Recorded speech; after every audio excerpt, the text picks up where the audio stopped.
Katie's ready. Everybody ready? Good afternoon, everyone. My name is Bob Stone. I'm the mayor of Beavercreek.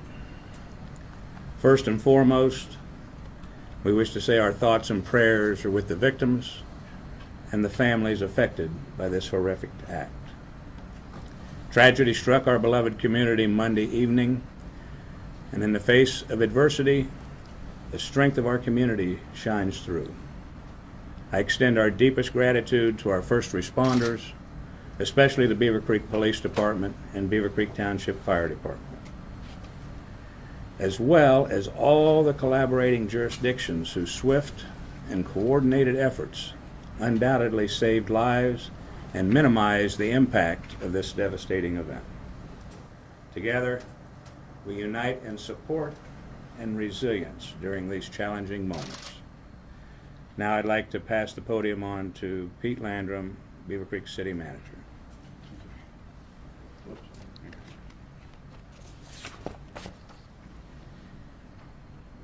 Pete Landrum, City Manager of Beavercreek. I join Mayor Stone in expressing our collective thoughts and prayers for the victims and their families affected by the tragic event that has unfolded. Chief Fiorita, unfortunately, is out of state and unable to be here with us today. However, I want to assure you that both I and the entire command staff have been in constant communication with him. We have complete confidence in Acting Police Chief Captain Chad Lindsey and the department's entire command staff to navigate this challenging situation. In the wake of this incident, our focus extends beyond the immediate response. The well-being of our police officers and first responders is paramount.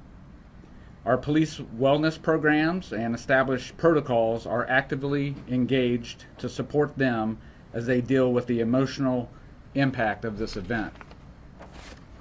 It's crucial to note that this is an ongoing investigation and information is still in the process of being gathered.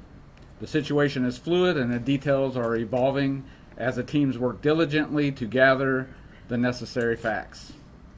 At this point, I'd like to introduce Acting Police Chief Captain Chad Lindsey, who will provide additional updates and insights to the ongoing efforts to manage and respond to this tragic event.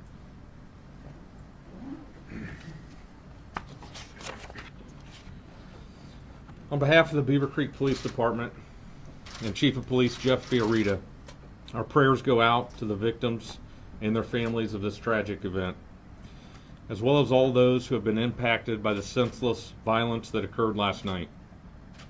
On November 20th, 2023 at 8:36 p.m., the Beavercreek Police Department Dispatch Center received the first 911 call of a male who walked into Walmart with a rifle. As the dispatcher was gathering information, the caller stated the man, later identified as 20-year-old Benjamin Charles Jones of Dayton, Ohio, started shooting. Officers were dispatched within 1 minute, and the first two officers arrived on scene at 8:39 p.m. Beavercreek police officers heard gunshots and advanced toward the threat, locating the shooter, who was on the ground with a self-inflicted gunshot wound, at 8:42 p.m. The gunman had shot and injured 4 adult victims, 3 females and 1 male. The victims were transported to area hospitals. As of 2 p.m. Tuesday, 3 victims are listed in stable condition. 1 victim is still critical, but also in stable condition. Medics with the Beavercreek Fire Department were staged at 8:39 p.m. and arrived on scene at 8:43 p.m., with transports to local hospitals occurring minutes later. During this time, officers with the Beavercreek Police Department, along with assistance of several local agencies, continued to clear the building and secured the scene at 9:14 p.m. I want to commend our dispatchers, officers, and fire personnel for their quick response to confront the threat and treat the victims within minutes of the first call. Along with assistance from local law enforcement partners, the Ohio Bureau of Criminal Investigation, Bureau of Alcohol, Tobacco, and Firearms and Explosives, and FBI responded to assist with evidence collection and investigation, which is still ongoing. The Beavercreek Police Department would like to thank all of our law enforcement partners for their assistance and support during this tragedy, as well as the support that we continue to receive from the community. At this point, I want to draw your attention. We're going to show the body camera video from the first responding officer. You'll see that he arrives at Walmart and is entering the building. As he enters the building, he is searching for the shooter, and at 59 seconds, you'll hear one gunshot. The officer then continues to that threat and then locates the shooter down at the scene.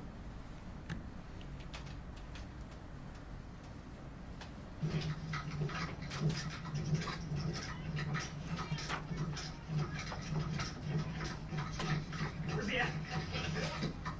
What's he look like?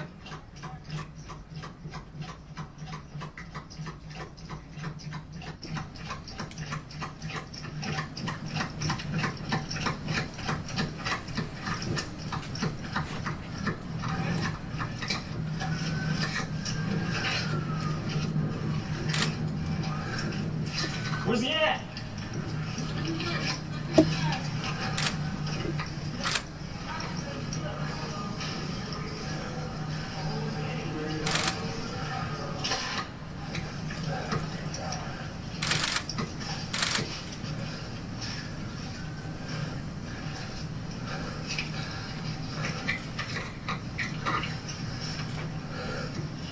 Hold for a second, please.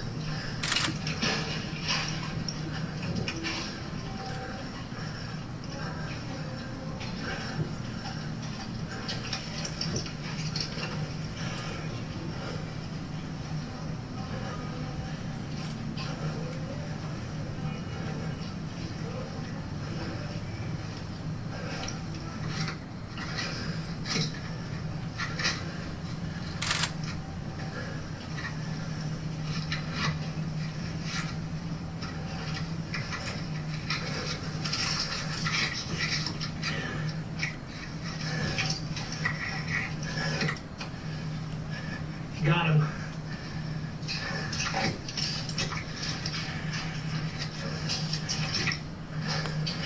.138 shooters out.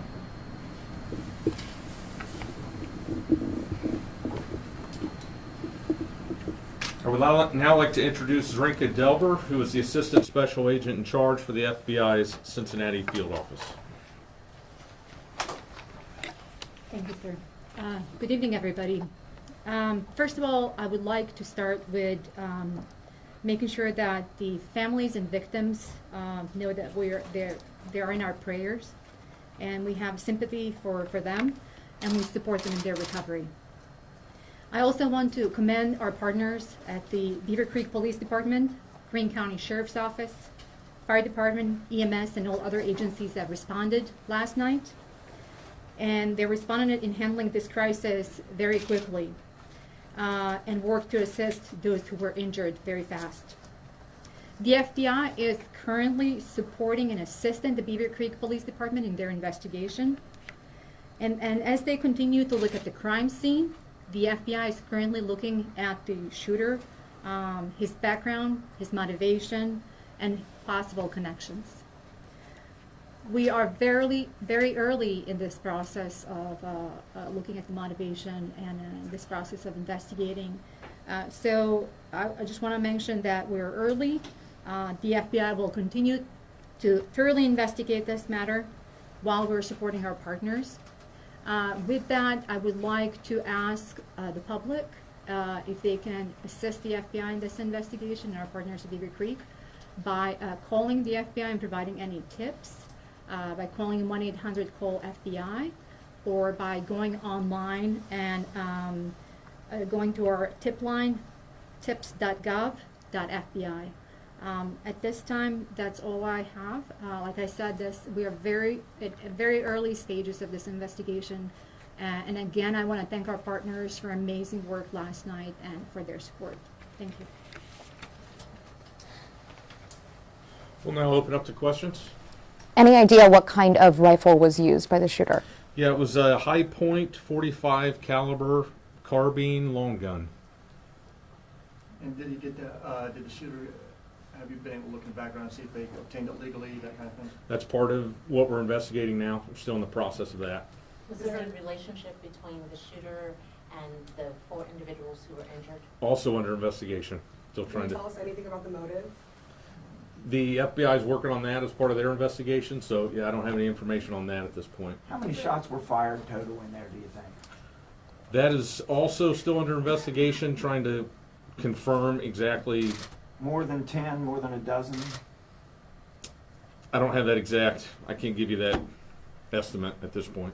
And you're You talking know about the shooter all? You know the shooter all? Have you had any contact with him before in the past? That's still part of what we're looking into. It's part of his background and possible motivations. And for the FBI, what information are you looking for? What do you want people to tell you what they call in? If they know anything about the shooter, we understand that shooter was resident of Dayton, had moved to Dayton probably a year ago.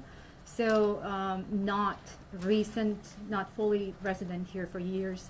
So if they have any information about the shooter, his associates, potential motives, anything like that. Was he 20 from year- here, and From where? did he have a record, do you know?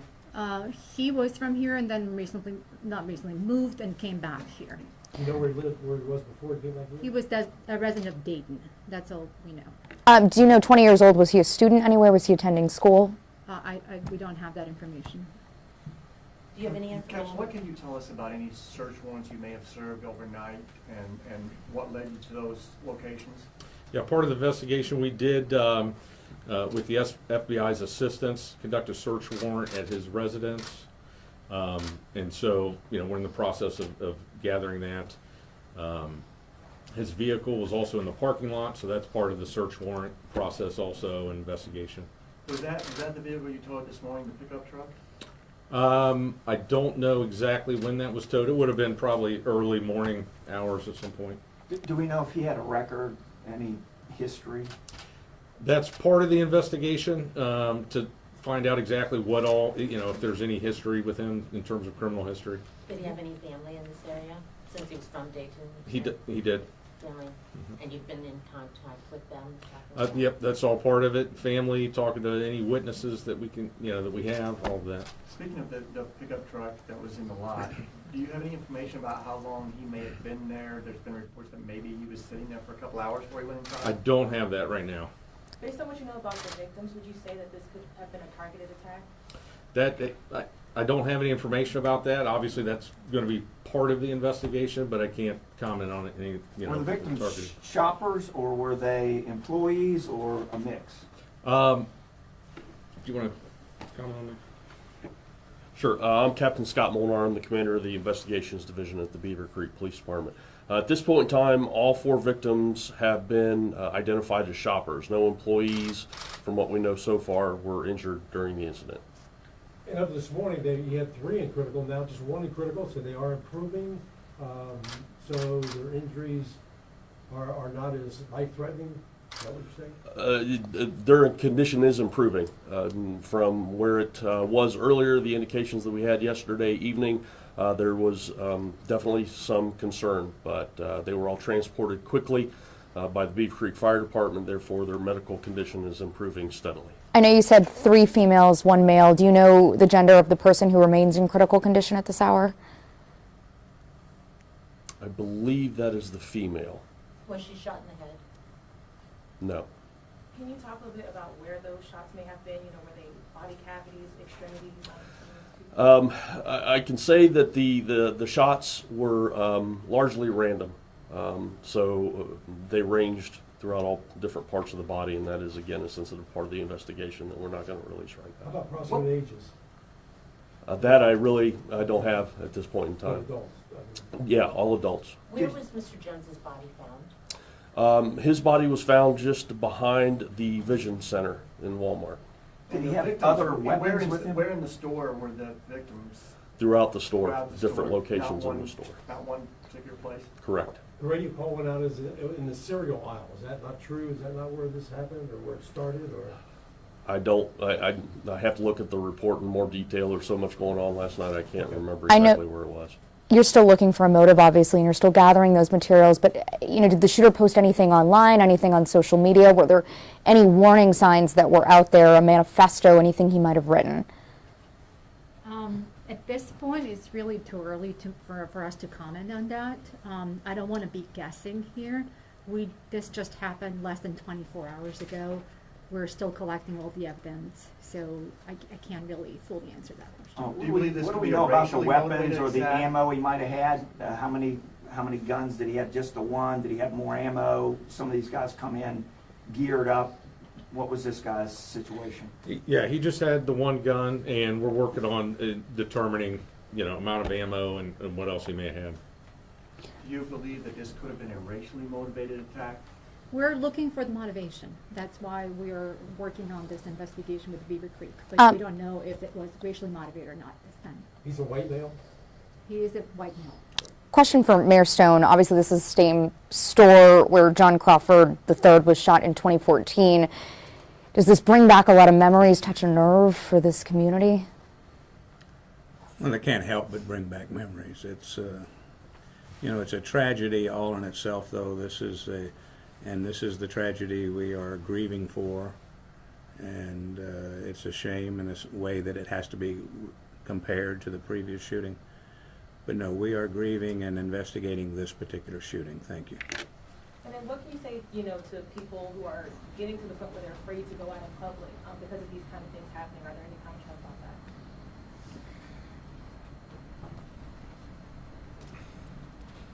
I understand those concerns. Obviously, when you see situations like this happen, and it's always one of those things where you don't think it can happen in your community. So anytime it does, it's shocking, it's tragic, and it's just another example of, the need for people to just be aware of what's going on. The response to this was so fast. We had people calling in, and everybody just came together to handle this situation as quickly as possible. And as part of that, we always feel the support from the community, and we know that they're there to support and assist us. So, like I said, it's just a tragic incident, and it's something that we'll continue to train and prepare, hoping it never happens, but realizing that it's always a possibility. Do you know if Walmart was busier because it's Thanksgiving week? Was that time of night? I don't know if they had any change in their shopping population or anything at that But point. likely, right? It's possible, definitely. Obviously, he had a long gun. Walmart has greeters. Did anybody call when did he try to conceal it? I'm sure you checked videotape. Did he conceal the long gun? Well, that's still part of the investigation process. We're going through to review all of that video, review the phone calls, talk to witnesses. The call that we had, the initial caller, like I said in my initial statement, saw him walk in with the gun. So he had it out. He wasn't trying Correct. to hide it. Okay. Correct. Captain, you said you're investigating the motivations. Your shooter is a white male. Are you able to say the ethnic background of your victims? At this point, we're not going to release that. That's still part of, what the FBI is looking into as part of their investigation. Can you How talk far about did he the get into the training? store before he started? I'm sorry? shooting? Can you talk about your training? You mentioned ongoing training Mhm. for active shooter. What kind of training has the Beavercreek Police Department done just over the past months, years? Because this has been happening nationally. Right. We have annual, what we basically call active threat training, to where we have instructors that will have a classroom portion of training in terms of tactics, techniques for officers as they respond to an active threat situation. And we run through scenarios where officers are actually entering buildings, clearing buildings, responding to the threat. Along with that, we also have a electronic scenario-based system to where officers can interact with this system. It's on a screen, and so they can run through scenarios in that and practice not just responding to a critical incident or a threat situation, but also working on de-escalation tactics and those types of things. Do you know how long he was in the store before he started shooting? I do not know that yet. That's part of the investigation that they're putting the timeline together. They saw him come in with the gun. You're talking about a customer? Yeah. Yes. How many agencies responded to this? I don't have that number off the top of my head, but we had, there was quite a few agencies from all over. In terms of Greene County, Montgomery County, we had support from everywhere locally, agencies coming to help us with the scene and, you know, make sure everything was safe and secure. We see this video of this officer going in here. I mean, that's pretty intense. He has no idea what he's going to face. Looks like he's by himself. Talk to us a little bit about what you see in that body cam. I mean, that's a good way to describe it. You can feel the tension. You can feel the kind of the adrenaline going just as you're watching it. And in his case, it's, you know, magnify that exponentially. And there was another officer behind him that you didn't see, but their goal and their role in that situation is to locate the threat as fast as possible. So at that point, and you know, that goes back to our training and preparing them for that situation, is as they go in there, it's a one-track mind to get to that threat. And then at that point, when they see him, you know, he had already committed self-inflicted wound and he was deceased. Then it immediately goes into, you know, the fire department's assistance and clearing the scene and you know, the evidence collection part of all of that investigation. How long was he in the store shooting, presumably before police arrived? I don't have that number at this point, that exact time frame. We're still looking into that to piece that all together. Do you have witness statements indicating he said anything as he was in the store or walking into the store? We have a lot of witness statements. Some of those we're still trying to compile all those. I don't know that specifically though. Has Walmart told you when they will reopen their store and when will their employees be allowed to return? I don't have that information. What are their employees doing? Just I couldn't answer. Yeah, I'm not sure what their procedure or how they're handling on their end. I mean, with these kind of events happening, you know, seemingly increasingly nationally, would you say community response is what people should focus on more? I mean, if we're in this kind of situation and the police aren't responding in 4 minutes or 3 minutes as if, you know, we're at Beavercreek in another city, what should people be doing? Well, it goes back to, like I said, trying to do what you can to be aware of your surroundings. You know, always be vigilant, and know, I guess where you're going, what your activities might be. Unfortunately, there's never going to be an exact answer or a perfect solution to avoid a situation like that. It's just a matter of what you can do if it happens. How you can kind of think about to prepare yourself if it happens, to get to safety as quick as possible, call 911 as fast as possible, things like that. So you're mentally prepared if you find yourself in a situation like that. Captain, this could be for you or the FBI. As you're looking into the background, shooter's background, any indications of potential concerns about mental health? Like I said, we are collecting all of the information about the shooter and his background right now. Obviously, that's something that we're going to look into. Really. Do you know, were there any specific organizations he may have belonged to? Do you know where he worked? Any kind of information on him at this point? Right now, we don't have any. I mean, we're collecting information. We don't have anything right now that we can share with the public. So the shooter is 20 years old. The Walmart is down the street from Wright State University. Is there any indication, not necessarily that he was a student there, but he had connections to the university? We don't have any indications right now of that. Just a couple more questions.